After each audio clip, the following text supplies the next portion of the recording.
Қарға тамырлы қазақ қай заманда болсын батырдан кенде болмаған. Аузын айға білеген небір хандардың өзі батырлардың сөзін тыңдап кеңесіне құлақ асқан.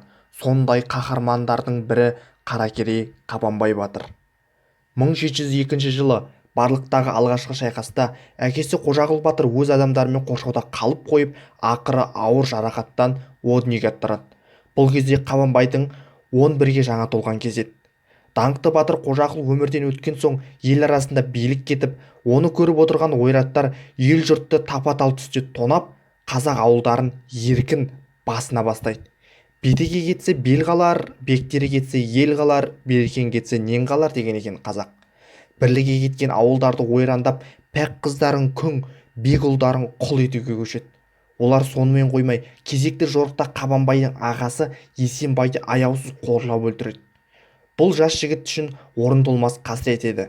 Әкесі өлген соң жалғыз сүйеніші болған Есенбайды қорлықпен өлтіру Қабанбайдың жүрегіне қан қатырды. Ағасының кегін алмақ болған ол жаудың ортасынан жалғыз барып, ағасын өлтірген қалмақты іздеп жүріп тауып, басын кесіп тастайды. Бұл тек бастамасы ғана болатын. Оның бұл жүрек жұтқан ерлігі сонау қалмақтардың ордасына дейін жетіп, енді кіп-кішкентай Қабанбайдың даңқы қалмақтар үшін қорқынышты болып елестей бастайды. Қалың керейлер арасынан тұрып хан бибіге үйленеді. Қабанбайдың жұлдызы шағы жоңғарларға қарсы күрес бүкіл халықтың азаттық қозғалысы кезінде анық көріне бастайды. Жастайынан қалмақ десе қаны басына шабатын батыр Ақтабан, Шұбырынды, Алқакөл, Сұлама жылдары жоңғарлармен аяусыз күреске түседі. Нақты айтқанда 1723 жылы Түркістан қорғанысына, 1726 жылы Бұланты шайқасына, 1730 жылы Аңырақай, Алқакөл шайқасына дейін Шыңғыстау мен Ертіс бойындағы шайқастарға қатысып, Абылай ханның ең батырларының біріне айналады. Қанды жорықтардың бірінде ерекше дараланып, жауға шапқан оның ісіне сүйсінген Абылай оны дарабозым деп атайды. Бұл 1745 жылы Шыңғыстаудағы Шаған шайқасы болса керек. Жеңісті жорықтарды одан әрі жалғасып, 1751 жылы Ұлы жүздің жасағы өзіне қосып алған ол екі түмен әскерімен сыр бойындағы Шымкент, Сайрам, Ташкент қалаларын жоңғарлардан тазартып, Ташкент қаласында Төле бидің билікке келуіне жәрдемдеседі. Сонымен қатар Шыршық аймағында жоңғар жеріне құлдыққа өтіп бара жатқан мына біздің туысқандарымыз қарақалпақтарды аман алып қалғанда осы Қабанбай батыр.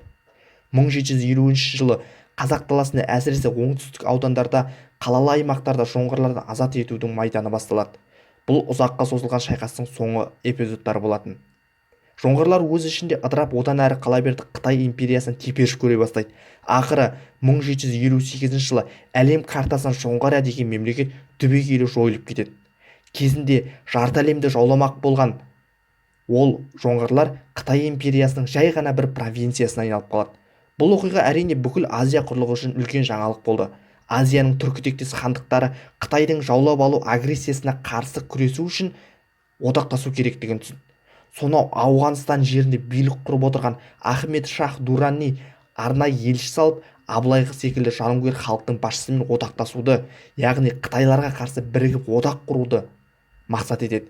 Бұл туралы әрине сіз естімегеніңіз анық, сондықтан біз бұл туралы келесі видеомызда міндетті түрде айтатын боламыз. Ал өз елінде жоңғар ханзадасы Әмірсана қорғаған қазақ билеушісі қаптаған Қытай армиясына соғысуға мәжбүр болады. 1758 жылы жоңғарлардың жойылуы қазақтар мен қытайларды тікелей шекара қылған болатын. 100 мыңдаған қара құртша қаптаған Қытайдың сансыз әскері қазақ даласын тақап келеді. Ал қазақтардың өлері мен жауынгерлері қытайларға қарсы бірнеше рет ұрыс салып, күш тең болмағаннан алып қашпа соғыс жүргізеді. Бүкіл өмірі қан майданда өткен қарт батыр өз ажалының жеткенін сезсе керек. Мен енді көп ұзамаймын, әрі кетсе бір ай, әйтпесе шөп буыны қата жолға түсетін шығармын. Тоқтының сыртында сары бел деген асу бар, сүйегімді сонда апарып қойыңдар деп өсиет айтады. Бір қызығы батырдың ауыр науқасқа шалдыққанын, денесінде тілінбеген жер қалмағанын білетін Қарабек дейтін қырғыздың батыры, маған неғұрлым Қабанбайдың амандығы керек, оның ауылын көзі тірісінде шапсам, кегім қайтады деп лепіреді. Сөйткенше болмай Қабанбайдың ауылын азан-қазан болып, қырғыздардың әскері батырды өлтірмекші деген дауысқа тұнып кетеді. Аяқ-қолының сау жері жоқ, қарттық меңдеген Қабанбай бұл кезде төсек тартып жатса керек. Бірақ оның қаны басына шауып, өзін өлім халіне таяу тұрғанын да ұмытып кетеді. бір алласына медет сұраған қарт батыр қырғыздың қарабегіне қарай жүреді. Қолына қусырған найзасын ұстаған ол ат үстінде тұрған қарабекке тура жүрек тұсына қадап оны өлімші етіп жарақаттайды.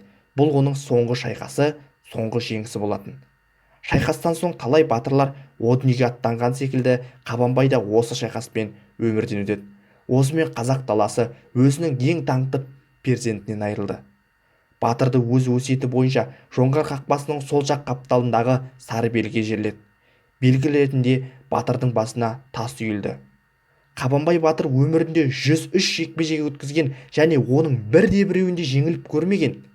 Егер қазақ батырларымыздың ерлікке толы ғұмыры бүкіл қазақ жастары білсін десеңіз, осы видеоны бүкіл әлеуметтік желіге таратуға өз үлесіңізді қосыңыз.